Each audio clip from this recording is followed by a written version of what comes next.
ચલો દોસ્તો, Har Har Mahadev, good morning, જય શ્રી કૃષ્ણ, જય શ્રી રામ, જય દ્વારકાધીશ. સ્વાગત છે તમારા બધાનું આપણા ગોસ્વામી ફેમિલીમાં.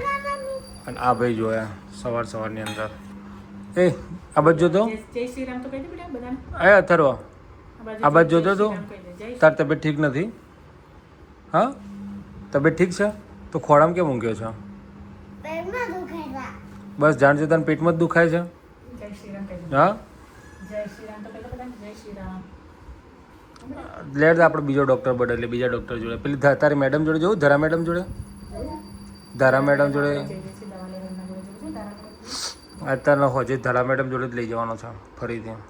હેલો ગાઈઝ, ગુડ મોર્નિંગ, જય શ્રી કૃષ્ણ, જય શ્રી રામ, પછી હર હર મહાદેવ અને જય દ્વારકાધીશ. સ્વાગત છે તમારા બધાનું અમારા ચિડિયાઘરમાં, ગોસ્વા ફેમિલી બ્લોગમાં. તો મારી એક છોટી ચિડિયા છે ને, છોટી ચિડિયા કાલની બીમાર પડી ગઈ છે, એટલે મૂડમાં નથી, હે ને? જય શ્રી રામ. તો કે મારે દવા લેવા જવું છે, પછી દવાખાને દવા લેવા ગયા એટલે ડૉક્ટરને કે મને પેટમાં દુખાય છે, મને તાવ આવે છે, મારી આંખો લાલ લાલ થાય છે, આંખમાં પાણી આવે છે. નહીં આંખમાંથી પાણી અત્યારે આવે છે? આંખમાંથી પાણી રાત્રે મોડા સુધી 102 તાવ રહ્યો હતો. કેટલા તો પોતા મૂક્યા તોય તાવ ના ઉતરે. કરે એમના ફ્રેન્ડે આપેલી દવા પીવડાવી પછી મોડા તાવ ઉતર્યું, પણ હજુ મજા તો છે નહીં. કશું 2 દિવસથી ખાતો જ નહીં.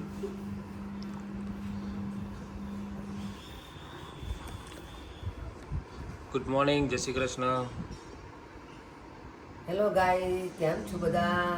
જય શ્રી કૃષ્ણ, હર હર મહાદેવ, જય શ્રી રામ અને જય માતાજી. સ્વાગત છે તમારા બધાનું અમારા ચિડિયાઘરમાં અને અમારા ગોસ્વામી પરિવારમાં. તો ચલો ભાઈ, નહીં ધોઈ જ્યાં બધી કરી અને અમે નાસ્તો કામે આવી ગયા છે. તો રોટલી વઘારેલી ખાવી હોય એ ચલો. પાપાની પરી હવે બોલો. અને શું કહેવાય? અને એક્ટિવાની ડેકી ખોલતા નહીં આવડતી. અને એક્ટિવાની ડેકી ખોલતા નહીં આવડતી તો ભાઈ આને એક્ટિવાની ડેકી ખોલતા નહીં આવડતી. જો ખોલે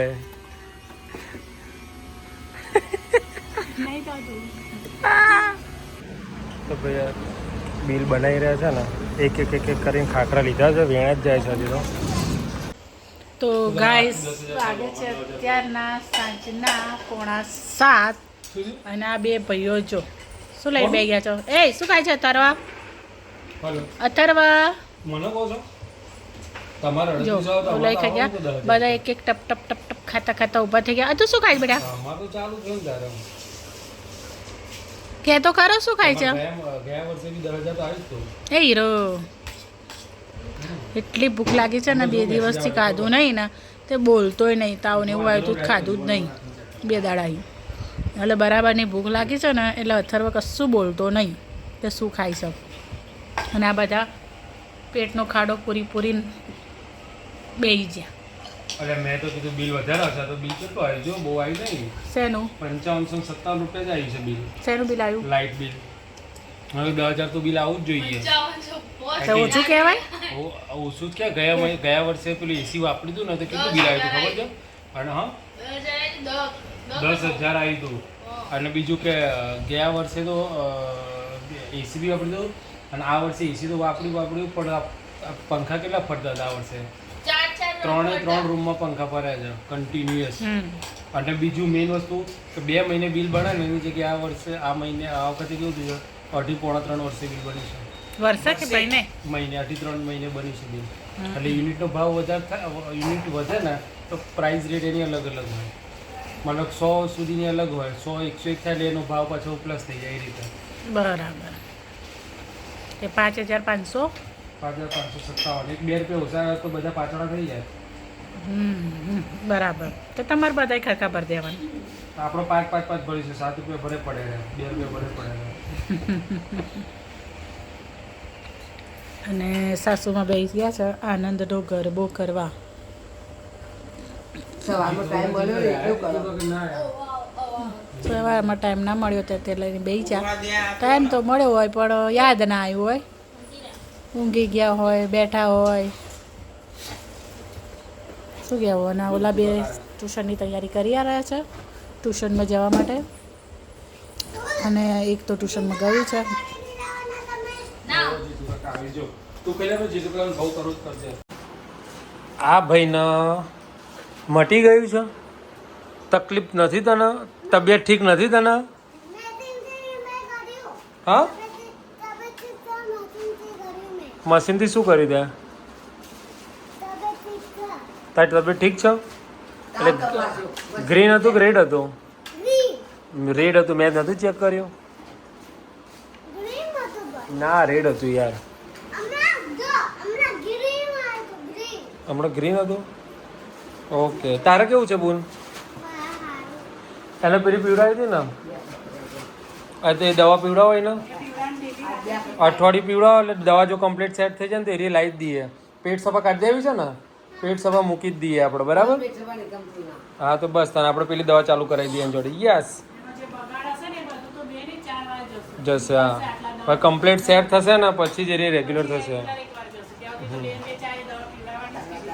ઓકે. અને હું લઈને બેઠી છે તું? ઓકે. હા, તો કેટલા ટાઈમથી આ ગાડી ચલાવી નથી તો ખબર નહીં પડતી? જા આસુબેન પૂછતા કે તબિયત ઠીક થઈ જાય? ગરમ છે? ખરાબ છે? માપ્યું ટેમ્પરેચર?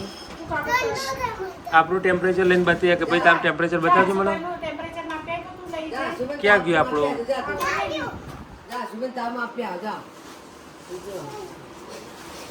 તો ભાઈ આવો માપવા જશે.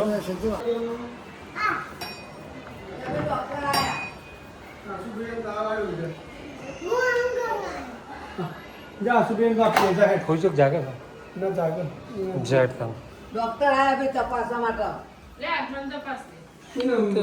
તમારી તબિયત ઠીક નથી એ તમારી તબિયત યાદ જશે.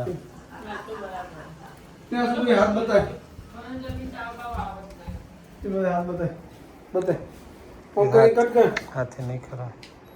શું છે? રેડ છે? નથી. ત્યાં કરવું પડે. ક્યાં કરવાનું? ચાલ જતો રહે ત્યારે.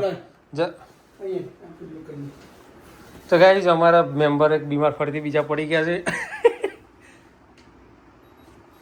ઓરેન્જ છે. તમે અડાડી દીધું વધારે. હા એટલે દૂર રાખવું પડે. દૂર રાખીને કરો તમે. હજી થોડુંક નજીક લો. હા ઓકે. ગ્રીન છે. નથી. તો તબિયત ઠીક થઈ જાય પૂછી લે એમ નકતા તમે. એને ગ્રીન છે. ગ્રીન છે.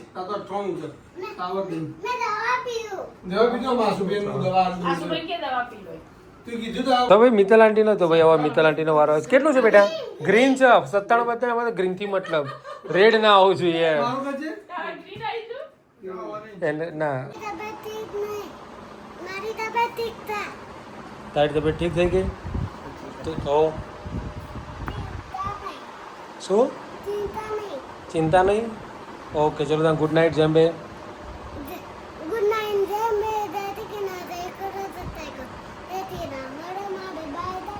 આ ભાઈને કાલે આટલા વાગે તો તાવ 101 102 હતો, ઉતરતો નતો. અત્યારે આ ભાઈ જો ઠીક થયું છે ને તો ઉતરી ગયો અને અત્યારે કોઈનો ઘોટતો નહીં એવું છે. જોયા ક્યાં ચડે છે એને તાવ ઉતરી ગયો. અમને આખા ઘરને ખબર પડી છે કે એને તાવ ઉતરી ગયો છે. અને જમકું જગ્યા બદલી ઊંઘવા માટે સાધન હોઈ જાય ત્યારે. હો ગુડ નાઇટ જેમ્બે. ગુડ નાઇટ જેમ્બે. જય શ્રી કૃષ્ણ. હર હર મહાદેવ. જય શ્રી રામ. આ બધાને સવારમાં મળીશું. સુઈ જાઓ બધા.